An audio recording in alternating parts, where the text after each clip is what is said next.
Hi, welcome back.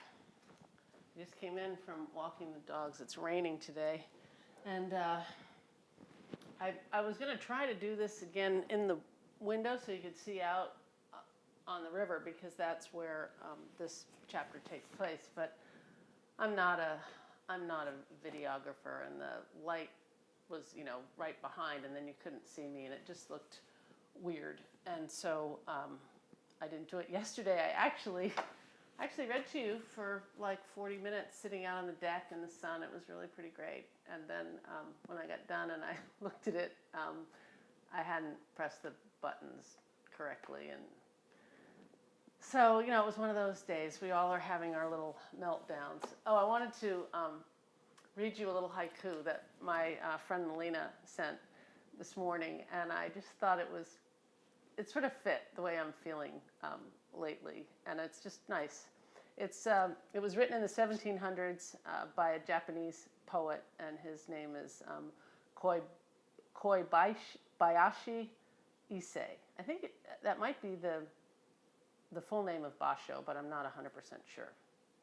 And anyway, the haiku goes like this. Don't worry, spiders. I keep house casually. And I was laughing because I was walking with my friend Beth. We've been doing that now at 20 feet. And this is my mask thing, but then my glasses steam up. And I did get, I don't know where I put it. There's a real mask that the ladies in Hanes have been sewing, and men have been sewing too, but I haven't tried that yet. But I've been using these, for winter in Alaska. You wear them up around your face or your neck, and they work pretty well. But we were talking about how our houses are messier now that no one's coming over. And I know it looks, I tidied up because you were coming, obviously, and tried to pick up a few things, but Lysol wipes, who knew they'd be the new accessory. Anyway, hi, welcome back. And this is chapter 9 of Take Good Care of the Garden and the Dogs. And this is called The Comfort of Eagles. And the epigraph is, and he will raise you up on eagle's wings. And that's from an old gospel hymn that you may be familiar with.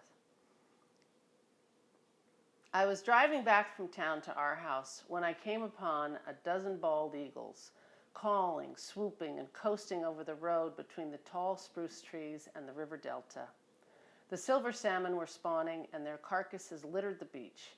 The eagles were there for the free lunch. One flew so close to the windshield, I could see individual feathers on its wings. The shadow it cast on my Subaru station wagon reached from bumper to bumper. A full-grown eagle's wing spans 7 feet. They are the biggest backyard birds you'll ever see. Even though there was a roof over my head, I ducked. A second later, an eyeless fish head. An eyeless fish head. That I should have probably written a fish head without any eyes. Dropped from the sky to the pavement, and 2 more eagles jumped on it, right next to my car door. I stopped and rolled down the window to get a better look. For a heartbeat, I wondered if being this close to a couple of eagles was dangerous, but before I could decide that it was, one of them grabbed the salmon head in its talons and took off, with the other in pursuit, gliding and flapping over the lush beach grass, the wild roses, and on up the broad river valley. This is what Emerson must have had in mind when he wrote, "The proper response to the world is applause." Betty Holgate, that's Betty, that's my same neighbor that we sometimes talk now.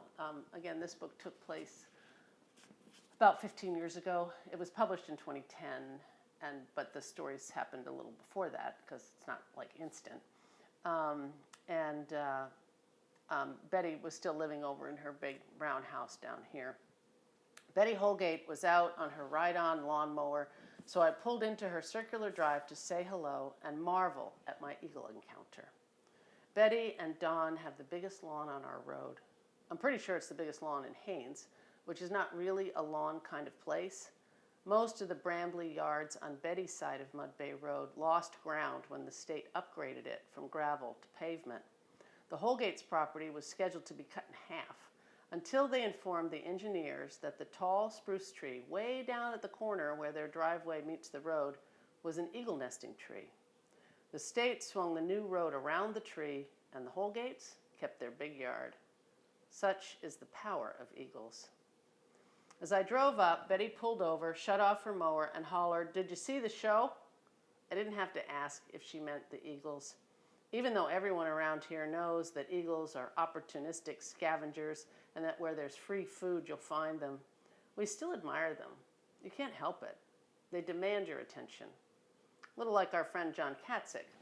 He thinks nothing of calling at 7 on a weekday morning, asking, "What's for breakfast?" and before I can even answer, adding, "I'm coming over, put the coffee on." The only trouble is that John drinks decaf, so we keep his beans in a separate jar. John is a Tlingit clan leader, or more accurately, the keeper of Cluckwan's tall fin killer whale house, Keet Gushi Hit in Tlingit.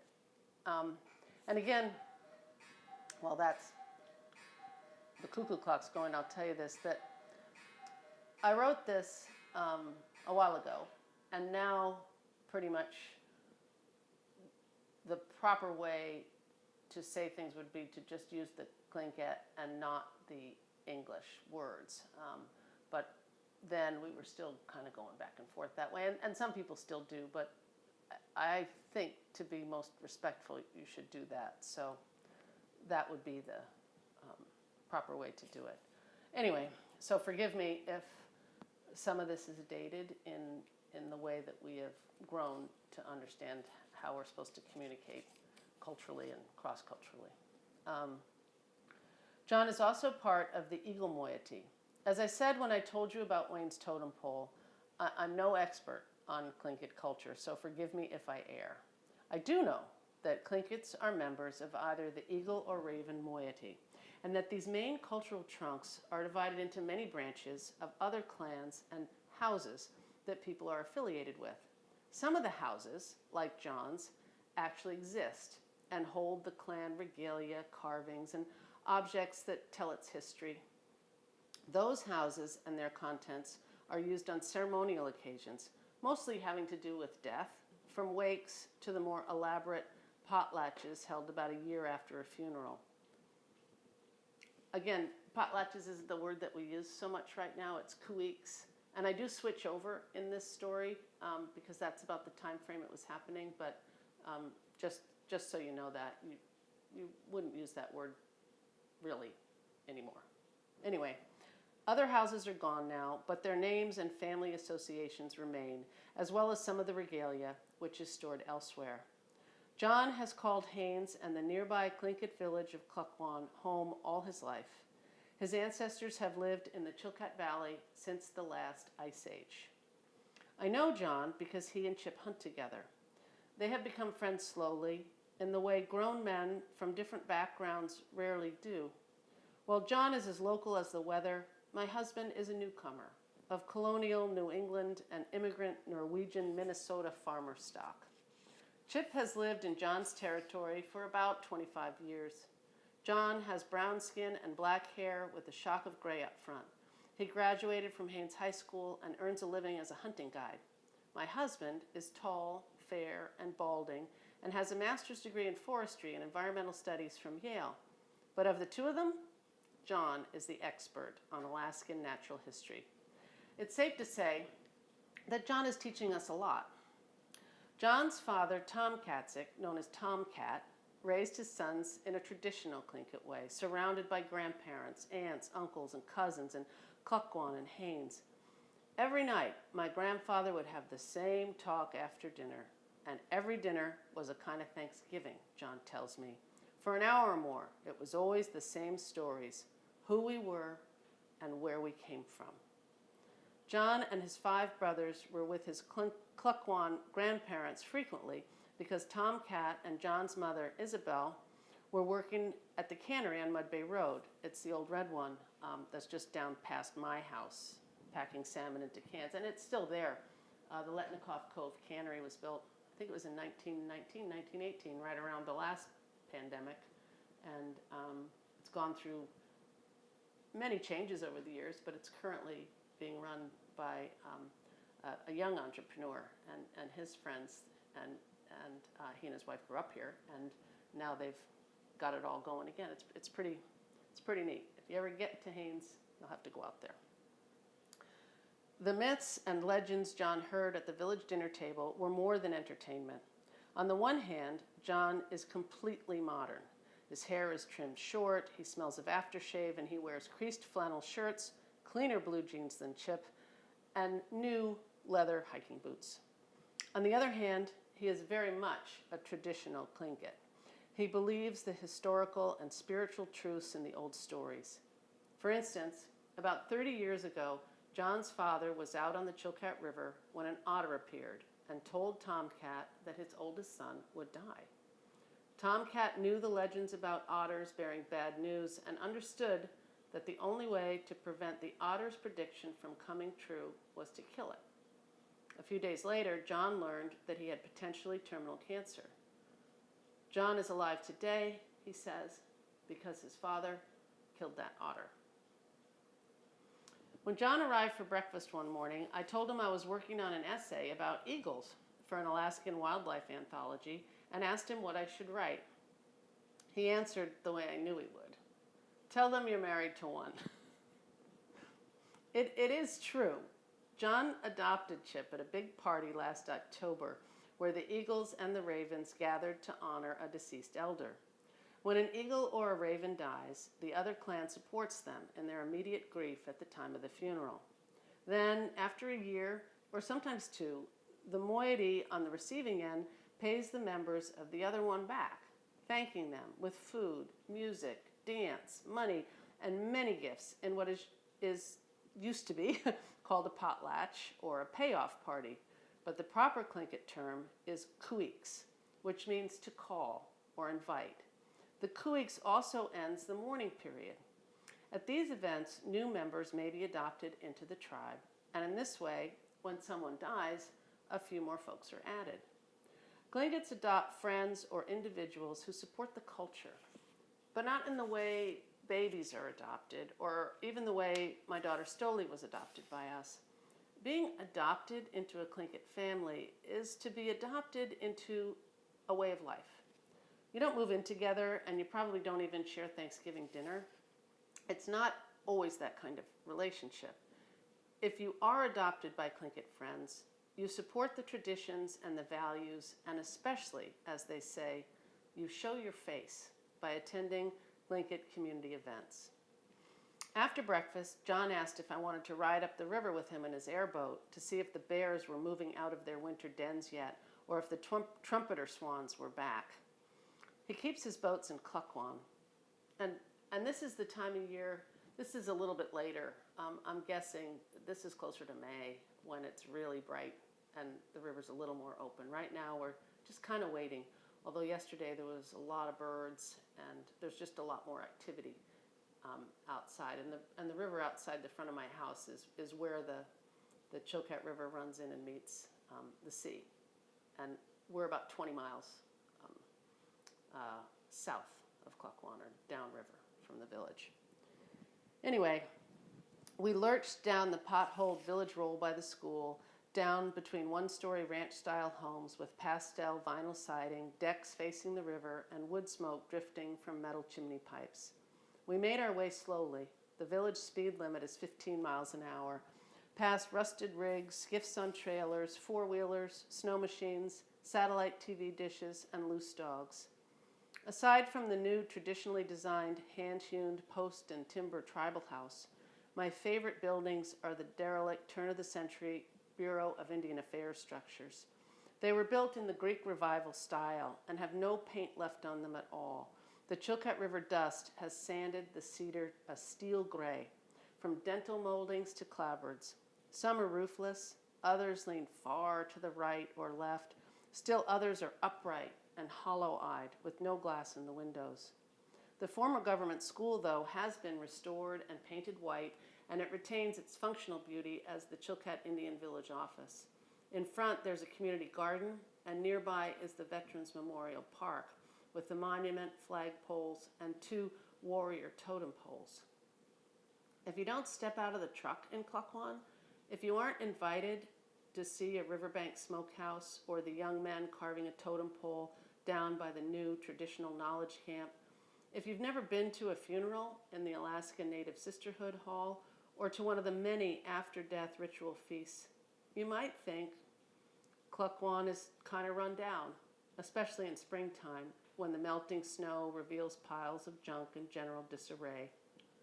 Honestly, Haines doesn't look much better at this time of year. When my father visits each summer even, he grumbles that no one seems to care about their yards, except maybe Betty. Haven't you people ever heard of a weed whacker, he'll say. One trip, he even painted the trim on our lumberyard because he couldn't stand to see the paint peeling. Also, if you aren't invited to spend some time in Klukwan, you may never know how peaceful and productive some of its households are, or just how much the rhythm of life in the village is tied to the seasons and what's for dinner tonight and what will be for dinner 2 months from tonight. In addition to guiding big game hunters, John, along with his wife Cheryl, offers a tour of the Tallfin Kilauea house in Klukwan. The tour includes a look inside his tribal house, and sometimes there is traditional dancing and singing by the student dance troupe from the Klukwan school. But like a first impression of the village, Tlinkit's song and dance, taken out of context, reveals only part of the story. I think the best way to describe it is it's like the difference between singing a few Christmas carols at a party and singing hymns at a candlelight mass on Christmas Eve. It's the difference between eating crackers and drinking wine and taking communion. My friend Kimberly Strong, the Klukwan Village Council president, has a hard time leaving her riverfront home to drive to town in the summertime when there is so much to do. Kimberly has worked as a law clerk and, like John, served on the board of one of the region's largest corporations, Klukwan Inc., a logging, construction, and tourism-based company owned by the village. It was once a multi-million-dollar operation, but has fallen on hard times. She's also on the school board, the electricity co-op board, and the Chilkat Valley Community Foundation board, and is a leader in the Alaska Native Sisterhood, a civil rights and social organization. I'm basically a professional volunteer, she acknowledges. And if you ask her how she supports herself, Kimberly will tell you with subsistence. It's the Alaskan word for living off the land. When she smokes her fish, Kimberly faces the split carcasses upstream for the first half of the drying and then turns them on the greased smokehouse poles and heads them downstream for the final smoke, just like John does. It's so their spirits will return to the sea to guide next year's salmon back up the river again. The black soil in the community garden Kimberly helps tend produces basketball-sized cabbages, sweet carrots, peas, squash, and greens of all kinds. Klukwan's fingerling potatoes come from stock hundreds of years old. The steep mountain foothills that rise behind the village are covered with blueberry bushes. There are nets extending out in the river from nearly every backyard, and smokehouses are in continuous use from June to September. In the spring, hooligan, well, we say it hooligan, but it's spelled E-U-L-A-C-H-O-N. They're a smelt, prized for their oil. Omega-3s, John tells me, good for your cholesterol. Are caught in dip nets, fermented in pits, and then boiled in vats to release the oil that is skimmed off and put in jars to be used later for dressing salmon or seal meat, or to stir into cranberries and salmon eggs. In the fall, moose are hunted, butchered, canned, and frozen. This year, Kimberly and her women-only hunting party had more success than John and Chip did in the annual moose hunt. They shot a big bull in the first few hours. John stopped the truck in the muddy lot next to his smokehouse. There's a chain-link gate on his long open shed. Inside are several boats and motors and a fuel tank and a hose. He filled up 2 plastic gas jugs and grabbed a quart of oil, and we headed out of the village and toward his other boat landing further upstream. Too much dust, he explained. I can't leave the airboat here until the water is higher. The dust ruins the engine. In the early spring, the river is low. The snows haven't melted up high yet, so water flows in meandering channels through the gravel, sand, and this fine gray chalk-like dust of the wide valley. On your bare feet on a warm July day, it could be the same soft sand of a well-groomed pitcher's mound. That dust it's in my house now. It gets all over everything here this time of year when the wind blows. And this is kind of like now, it's still frozen up the river, and the flats down here in front of my house it gets really dusty. And we all kind of laugh because you'll clean the windows and then it'll rain or snow a little, and it's just like there's mud on everything. Anyway, when John and Kimberly's ancestors first settled in Klukwan about 6,000 years ago, there is some evidence that humans lived in the region as far back as 10,000 years ago. Geologists theorize that the village was at the head of a 20-mile-long fjord. The Tlingit sailed up it in deep dugout canoes from the beach in front of my house. In the centuries since then, the glacial sediment-bearing river has dropped 1,000 feet of natural fill into that underwater canyon. An alluvial fan where the Chilkat River is joined by two other rivers lets water percolate through the sand and gravel all summer, creating an underground reservoir that bubbles back up in the winter. It keeps the river ice-free from November to February and thus attracts the largest concentration of bald eagles in the world. Some 3,000 gather near the village each autumn to feast on the carcasses of spawning salmon in the only open water for miles. The eagles have come here since time immemorial, as the Tlingits say, because of the warm upwellings and for the easy meals those rotting, spawned-out salmon provide. This is actually, some of this is changing. Climate change is hitting Alaska harder than anywhere else in the United States because we're further north. And there's pretty rapid changes in our glaciers, in the way the water's running, in the way the fish are running, in the times of years that the berries are ripe and how many there are. We're all a little edgy because it's different. And even for the last couple of Novembers, it wasn't very cold. And so the eagles were just sort of scattered all over town and not concentrated there. But that's for another chapter. And it's amazing how much has changed climate-wise here in the last 10 or 15 years since this book was written. But it's definitely, we can feel it. When we get done with this pandemic, I think that's going to be the next thing that we really better get a handle on. Every November, Haines hosts an Eagle Festival with guided eagle viewings and special programs for photographers, artists, and naturalists.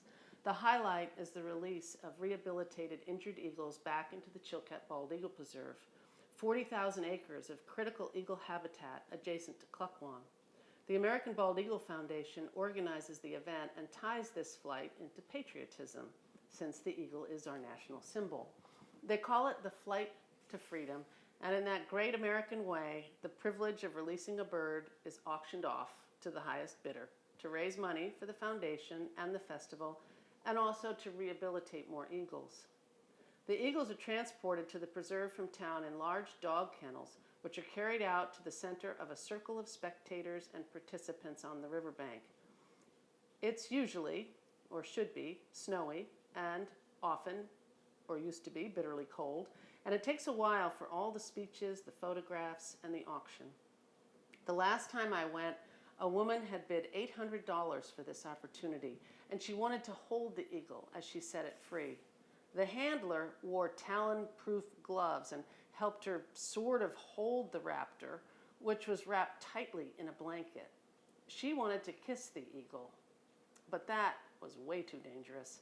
An eagle's beak is razor sharp. She was so overcome by the experience that she wept.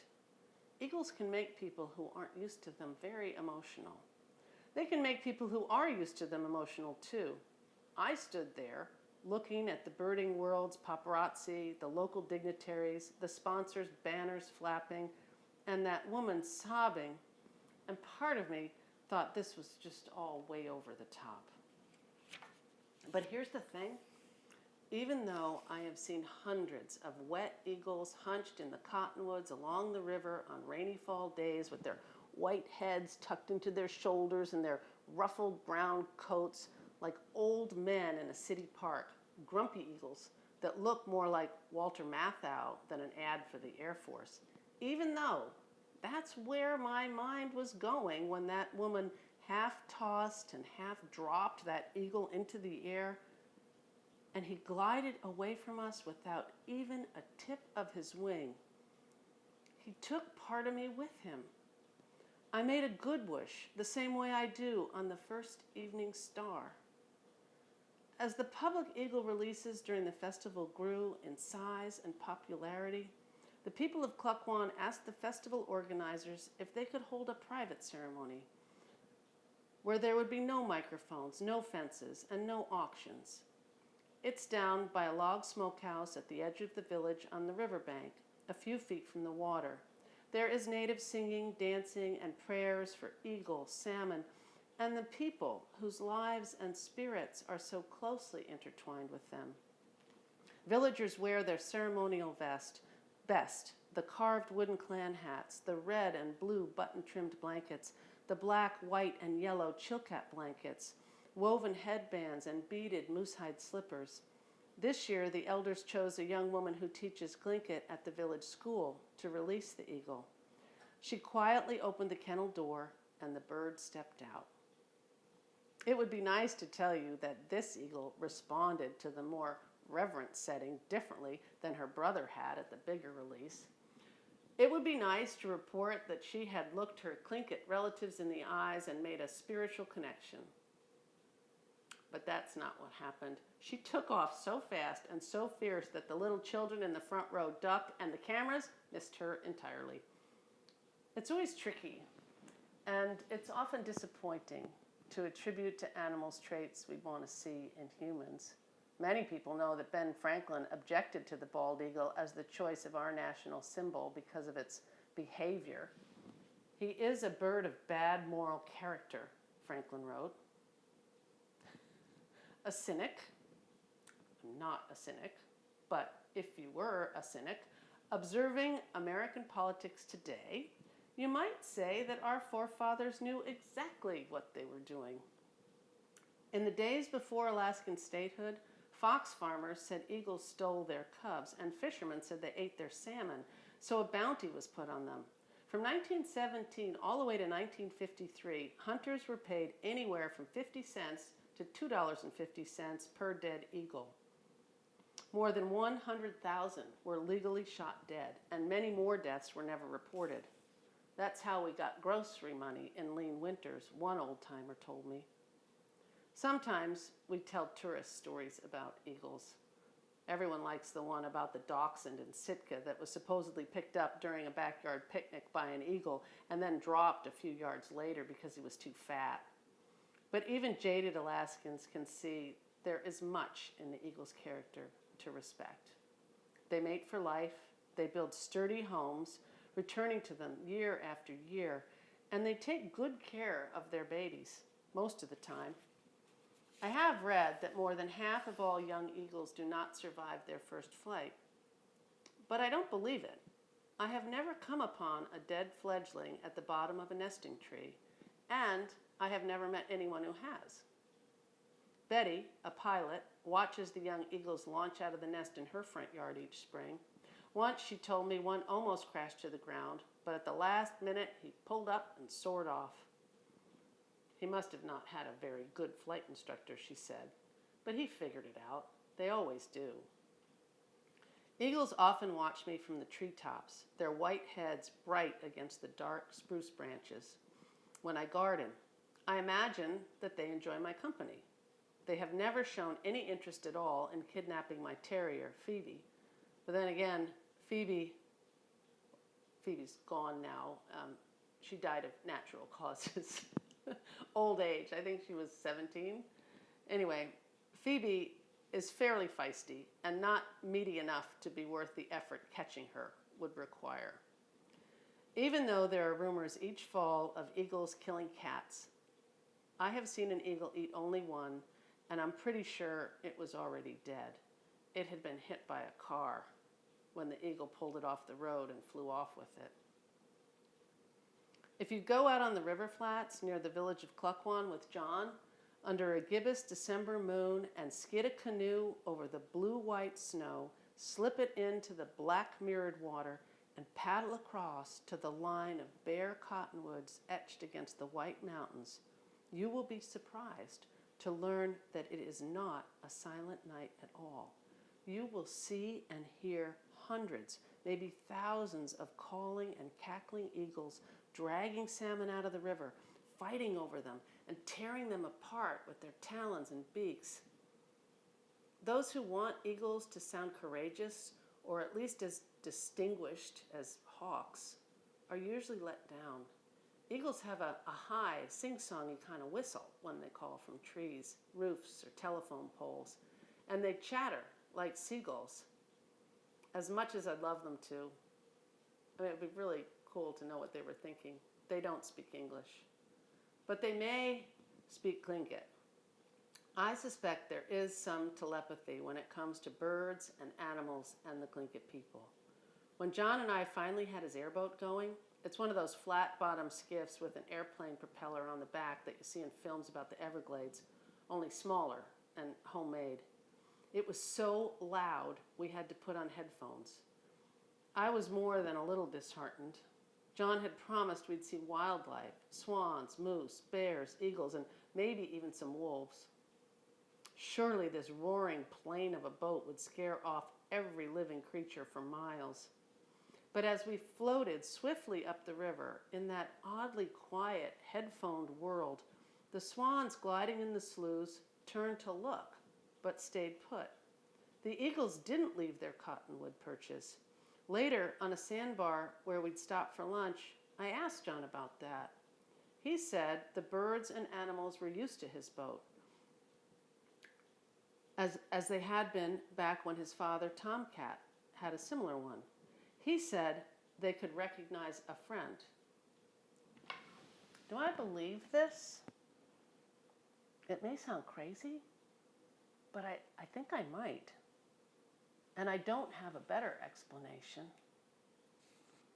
John and Chip had become clan brothers at a big Kuiks party for a couple hundred guests at the Klukwan, Alaska Native Sisterhood Hall that featured more food and gifts in one place than I had ever seen. These are not rich people, but since everything in Tlingit society is reciprocal, John says it's important to be as generous as you are able, because the next time you may be the one on the receiving end. There is more to this deep giving, this distribution of wealth, than I'll ever know, but that's the simplest way to explain it. This memorial party for Austin Brown, a Tlingit leader from Juneau with Klukwan connections, who had died 2 years previously, reminded me of Thanksgiving, Christmas, and Easter all in one. The Eagle hosts gave gifts to their Raven guests all day and all night. There were so many that the Eagles walked up and down the aisles between the dining tables in teams, with one holding a box of socks and jam or canned goods and another distributing them. By the time I was handed a new thermal blanket, I was out of room for any more presents on my lap, the table, and the floor. I already had a grocery bag full of fruit and boxes filled with cans of Vienna sausages, pork and beans, fruit cocktail, and corn. There were new socks, jars of homemade thimbleberry and salmonberry jam, soap, coffee beans, microwave popcorn, pens, oven mitts, half pints of home-smoked salmon, and lots of top ramen. It wouldn't be a potlatch without top ramen, noted my friend Tony, one of the dozen or so non-natives in the crowded hall. He was with his mother Helen and nephew Marty. They had all been adopted a long time ago. Everyone rose, shaking the ramen packages and doing a sort of Tlingit jig to the rhythmic chanting. I was glad for the activity. I was sleepy and very full. It was after midnight, and more than 12 hours had passed since the event began. I had eaten pilot bread, smoked salmon spread, berries, moose stew with biscuits, herring roast salad, salmon and rice, prime rib with potatoes, gravy, and carrots, and most recently, fishy Tlingit-style lox with cream cheese on a toasted bagel. When he invited us, John warned that the one thing that must never be said at a potlatch is no thank you. and that it's important to eat whatever's on your plate. So I ate the sweet and sour seal, the fry bread with honey, the salmon eggs preserved in hooligan oil. Like the other guests, I had left my seat only during the handful of designated breaks in the singing and dancing and feasting. In the daylight, I'd use that time to walk around the village and look up at the red, gold, and green mountainsides, colored like an oriental rug and frosted on top with the first snow, which reminded me a little of powdered sugar. Must be all that food going to my head. But after dark, when the bears were out on the river, I stayed closer to the back porch of the hall. The fresh air felt good, and I listened to the river running and the ravens and eagles calling and singing in the trees. John is an eagle, and since he was doing the adopting, Chip would be an eagle. I hadn't seen much of him at the potlatch. Chip couldn't even sit with me. He helped his fellow eagles cook, serve, and distribute the piles and piles of gifts. The eagle hosts wouldn't sit down at all at this party. They even ate standing up. Although I had no official status, John instructed me to join the ravens at the long butcher-papered tables. That was what was meant by the reciprocity I had mentioned earlier. Ravens and eagles represent two sides of the Tlingit society, and they fit together to make a whole. I suppose it might be similar to the Asian concept of yin and yang. An eagle elder does not speak to a community gathering unless a raven elder says a few words too. They say it throws them off balance otherwise. Memorial potlatches are held in the fall because that's when there is the most food to share and when the summer gathering and fishing are done. Just as at our house, only way more so, it's the season when smoked salmon and jam are in jars and fish and game are in the freezer. The apples have been made into pies and the last carrots have been pulled. It is also still relatively easy to travel since the winter storms haven't yet begun. In this way, the gathering of the Tlingit people is similar to the natural congregation of wild eagles with which this party happened to coincide. The human eagles and human ravens there that night came from all over Southeast Alaska and the Yukon Territory. Our eagle hosts not only cooked all the food and distributed the gifts, they also entertained us. They told lots of jokes, some in Tlingit, most in English. They sang pop tunes, karaoke style, jazz standards, and ancient Tlingit songs. Tony stood and sassily crooned, "I am my own grandpa," which everyone loved because Tlingits often really are their own grandparents. A baby named for his grandfather is sometimes called grandpa. And when, as an adult, he is asked to say a few words at a kuiks like this, he will preface the most important parts with, "I am my grandfather speaking now." One elderly Juneau woman, whom I had pegged as a stern keeper of tradition type, she has steel gray hair and teaches Tlingit language classes at the University of Alaska Southeast, proved me wrong when she and her equally distinguished-looking family presented their well-rehearsed Mrs. Don Ho musical review. It featured Hawaiian costumes and the singing of tiny bubbles in Tlingit and hula dancing. John surprised me even more, joining them in the act wearing a blue clown wig, and later his clan regalia and dancing and singing with his tall, thin killer whale brothers and sisters. There was so much more. Some slapstick, some solemn, some I understood, much I didn't, and all the while more gifts were given and more food was served at the long table under the bright lights of the packed community hall. I could write a whole book about what happened to a Chilkat blanket created by master weaver Anna Brown Ellers of Juneau.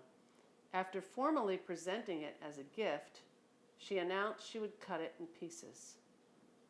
There was a long silence as the heavy, king-sized shawl-shaped blanket was lifted down from the wall it had been displayed on and draped over a table. The hall remained quiet as Anna carefully cut it up into about 20 small sections, a foot or so square each, that she gave away to some of the eagles, including John, whose piece had a killer whale pattern on it. The blanket, woven in the traditional way from mountain goat wool, was worth many thousands of dollars, if you could even put a price tag on it. The ancient and modern weavers from Klukwan are famous for their skill at creating distinctive fringed white, blue, yellow, and black dancing blankets. The first time I saw one was in New York's American Museum of Natural History on a field trip as a child. Then the museum's main hall was lined with totem poles and held a huge Chilkat Tlingit war canoe with a dozen life-size mannequins in it, all draped in the now familiar local blankets. They take years to make, and there are only a handful of true master weavers like Anna alive today. That's why there was silence when she said she would destroy her work in order to repair a tear in the fabric of the tribe that had happened so long ago that most people in the room, native and non-native, didn't even know the details. I better get that. Just a second. I'll mark this and see who's there. Oh, I'm creaky. Hello? Hey, Becky, what's going on? Yeah, I'm doing this. I'm making one of my little videos, and so it'll. What is it? All right, yeah, I'll wave to you from the window. Okay, thanks. All right, bye. That was. You'll never guess who that was. Maybe you know her. That was my friend Becky Nash, and she's been sewing some quilts, and she just called because she wanted to drop something off, but she didn't want to tell me. And Becky is the one, if you've seen the Be Kind, Be Brave, Be Thankful behind me. I don't know if you can see it on this one, but it's on my pantry. That was, Becky made that. And that's her, her little saying or prayer or what she's always reminding me to do. So anyway, and I wrote about that story, how that got up there in my next book, which should be published in June. Hopefully, I can tell you about that after we're done with this story or another day. Anyway, this is an important story. Anna's father, Austin Brown, had known, though. So let's get back to this part about there was a silence when she said she would destroy her work in order to repair a tear in the fabric of the tribe that had happened so long ago that most people in the room, native and non-native, didn't even know the details. But Anna's father, Austin Brown, had known, and it was his dying wish that she do this to make whatever went wrong right again. Anna smiled as she cut the blanket and gave the sections away. After that, the adoption ceremony was fairly anticlimactic. The names of the half-dozen new clan members were called in English. One at a time, they walked up to the front of the hall, where an elder pressed a $20 bill on their forehead. It can be any denomination, a 5 or a 10 will do just as well. Each was given a Tlingit name, which was then repeated by the crowd several times. The bill was handed to the clan member responsible for remembering the adoptee's new name and reminding them of their duties to the tribe. When I asked what this was all about, 3 Tlingit friends could not tell me, except to say, it's tradition. In that way, they reminded me of Tevye's song from Fiddler on the Roof. I'm pretty sure I've explained all this correctly, but I'm certain that I've missed some cultural subtleties and some important parts, and I may have made some mistakes. I was so full and so groggy, I was nodding off. Tlingit protocol could take a lifetime to learn. Even the names can be challenging. The ceremony happened so quickly, and it was so unfamiliar, and it was so late that it took Chip a couple of days to figure out what his Tlingit name actually was. Now we sometimes call him Keet Wusani, or Keet for short, especially when he's hanging around with John. It was almost 5 in the morning when we finally made our way out of the thick air of the hall and into the cool pre-dawn darkness.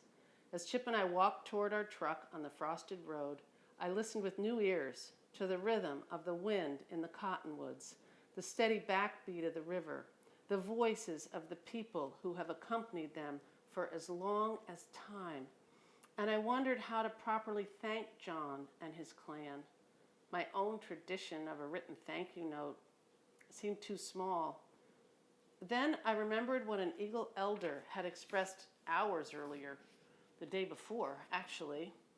David Katzig, a relative of John's, had said, "If you just say thank you, that is a great speech. Sometimes thank you is the greatest speech you can make." He also stressed that it is better to use the Tlingit word for thank you than the English one, even if you mispronounce it. "Grunchish," I said softly to all the eagles, both human and animal, who I couldn't see, but I knew were out there in the dark. "Grunchish," I whispered again, practicing the unfamiliar lift of my tongue on the back of my palate. "Grunchish," I called out one more time before I fell asleep in the front seat of Chip's truck as it rocked gently down the village road toward home. Thanks for being here with me again, and tomorrow I'll let you know what Becky dropped off. Also, these are cottonwoods. I like to bring them in this time of year, and you put them in water and you force them, and they just smell really, really nice. They smell like springtime, and I hope you've got some flowers or nice smelling things where you are to get us through all of this. And take good care of yourself, and take good care of everybody else that you know, okay? Until next time.